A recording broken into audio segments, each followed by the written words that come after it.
Welcome to Yagami महारानस। आज हमारे पास है ये महिंद्रा जीतो की वायरिंग, जिसमें हम आपको BS4 और BS3 दोनों ही देने वाले हैं। अभी हमारे पास BS6 अवेलेबल नहीं है, बट इन फ्यूचर आप कुछ टाइम बाद या एक आध महीने बाद फ़ोन करोगे तो वो भी हमारे पास अवेलेबल हो ही जाएगी।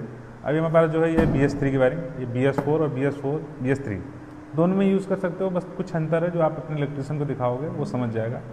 अगर इस वीडियो को देखने के बाद आपको कुछ डाउट या कुछ आपके अंदर रह जाए तो आप हमें दिए नंबर पर फ़ोन करके पूछ भी सकते हो, इसमें ये चीज़ नहीं दिखी है या ये चीज़ कैसे होगी, तो उसका डाउट आपको हम क्लियर करके बिल्कुल देंगे।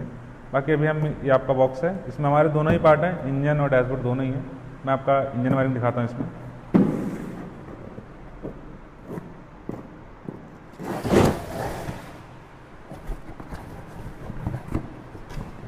ये इसका वायरिंग पहला पार्ट में इसका इंजन वायरिंग का।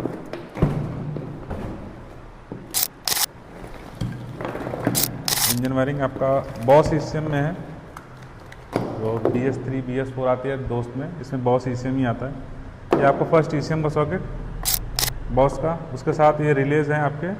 अगर आपको इसमें कुछ भी कन्फ्यूजन लगे, जैसे कि BS3 या BS4 में कुछ भी रिलेज या कुछ कनेक्टर ज़्यादा लगे, उसके लिए दिए हुए नंबर पर ज़रूर फ़ोन करना, जिससे हम आपको बता सकें क्यों ही ज़्यादा है।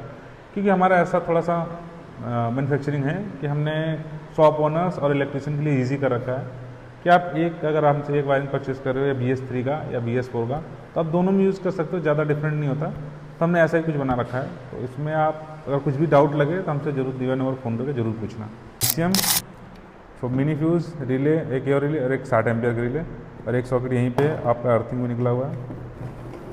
अब ऐसे बड़े करने के बाद ये दो हिस्सों में बढ़ जाती है। एक आपका इंजेक्टर की साइड चला गया और एक हिस्सा जो आपकी जो डैशबोर्ड की वायरिंग से जुड़ेगा उधर चले जाएगा।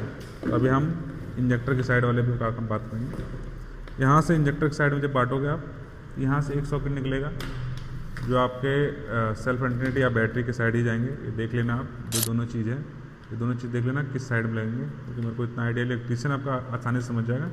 उसमें आपको बता सकता हूँ कौन सी चीज़ कहाँ कहाँ लगने वाली है। ये आपका फ़ैन का सॉकेट है जो आपके फ़ैन में लगेगा। ये अल्टरनेटर का सॉकेट है, जो हम अल्टरनेटर आपको लगा के देंगे। उसमें आपको कुछ लगा वायरिंग आप जब परचेज़ करोगे तो आपको बस फ्यूज़ रिले लगाने होंगे, फ्यूज़ हम लगा के देंगे, बाकी आप कुछ नहीं लगाना है। इधर आओगे और एक चीज़ और, हाँ, अगर जब आप परचेज़ करोगे इस पर स्टिकर मेंशन रहेंगे कि कौन सा स्टिकर किस चीज़ का या कौन सा कपलर किस चीज़ का, आपको बहुत आसानी होगी ईजी लगाने में। एक सॉकेट ये है, ये शायद इंजेक्टर के हैं। एक कलर कोड सेम मिलेगा और जो आपका वही में आता है वही सेम टू सेम, उसमें कोई डिफरेंट नहीं मिलेगा। एक कैम सेंसर है एक और, ये दोनों सॉकेट यहाँ हो गए। उसके बाद इधर आ जाओगे, आपका EGR एक ये है, एक ये सॉकेट है, और ये स्पीड सेंसर आपका ये हो गया। ये बैक लाइट के पीछे चला जाएगा, जो आपके पीछे लाइटिंग वाइटिंग पे लगेंगे वो सॉकेट है, जो पीछे लाइटिंग वाइटिंग पे लगेंगे वो आ जाएगा। अब यहीं से जो मैंने बताया था कि यहाँ से दो हिस्सों में बढ़ती है। एक हिस्सा जो आपके डैशबोर्ड की वायरिंग के लिए जाता है, जो फ्यूज बॉक्स पे लगता है, आपका मीटर उटर की सॉकेट आती है जिसमें, वो हो गया। इधर आ जाओ, ये आपका एक्सीलेटर टंकी का है, जो आपके टंकी के सॉकेट में लगेगा वो है। ये कलर कोड भी सेम ही मिलेगा आपको, इसमें चेंजेस नहीं मिलेंगे। अब इधर ये 3 सॉकेट वो हैं जो आपकी डैशबोर्ड की वायरिंग से जुड़ेंगे, जो फ्यूज बॉक्स वाला पार्ट आता है, जिसमें आपके एक्सीलेटर पैडल और मीटर उटर के सॉकेट रहते हैं। अभी मैं वो भी दिखाने वाला हूँ। एक ये सॉकेट है, एक ये है और एक ये। इसके जो कलर कोड है वो भी वही वाले सेम टू सेम है, डिफरेंट नहीं है। हम कलर कोड और वायर की थिकनेस सेम ही देते हैं, जिससे आपका इलेक्ट्रिशियन को अगर इन फ्यूचर कभी रिपेयरिंग का काम करने 4-5 साल बाद, तो ईजी समझ सकते हैं कौन सी सॉकेट कौन सी वायर क्या काम करते हैं, उनको पता होता है। इससे आप वो ईजी काम कर सकते हैं, इसके लिए होता है। अभी ये इंजन वायरिंग है, ये तो आपका क्लियर है। ये फ्यूज बॉक्स है, ये आपका फ्यूज बॉक्स हो गया, इसी के साथ एक सॉकेट ये निकला हुआ है ये।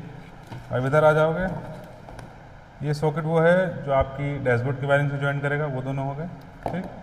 अब इधर आ जाओ, ये यहाँ से आपके हेडलाइट के सॉकेट हो गए, जो आपके पीछे आगे लाइटों में जाएंगे, ये दोनों उधर हो गए। हॉर्न ऑन के सारे इसी में आ जाएंगे, इसी साइड में। और ये सॉकेट ये भी हो गई यहीं जस्ट इसके बगल में ही है।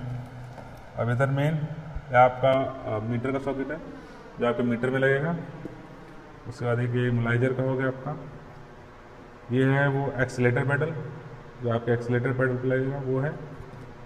ये आपका गाड़ी स्कैन करने के लिए OBD कनेक्टर, ये भी रहेगा।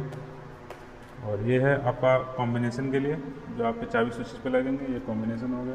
ये चाबी स्विच का मेन करें। तो इसका अपने पास दोनों पार्टी अवेलेबल है, इंजन का और डैशबोर्ड का, और किसी को भी नीड हो इसकी तो परचेस कर सकता है। अगर आपको इसमें कुछ डाउटफुल लगे या कुछ समझ में ना आए तो भी फ़ोन करके ज़रूर पूछना।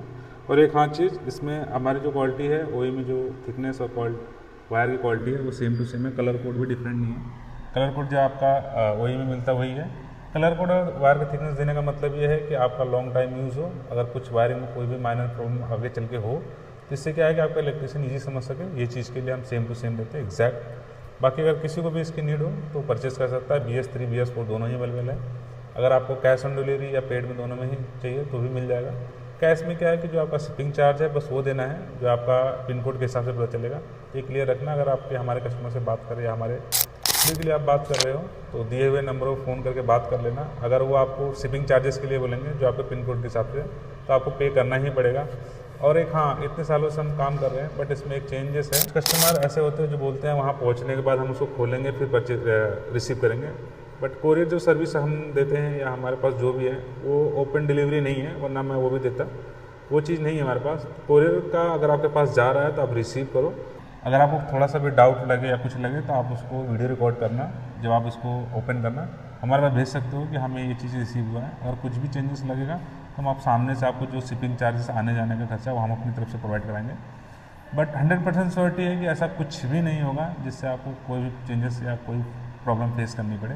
तो इस चीज़ का याद रखना कि ओपन बॉक्स डिलीवरी नहीं है हमारे पास, ये हम अवेलेबल नहीं है। अगर ऐसा होता होगा तो मैं ज़रूर इन फ्यूचर ट्राई करूँगा, बट अभी के लिए नहीं है। तो जो शिपिंग चार्जेस है वो आपको देख के ही मंगाना पड़ेगा और ओपन नहीं हो पाएगा, ये भी याद रखना, क्योंकि हमारे साथ काफ़ी फेस हुआ है, काफ़ी लोग रिटर्न मार देते हैं।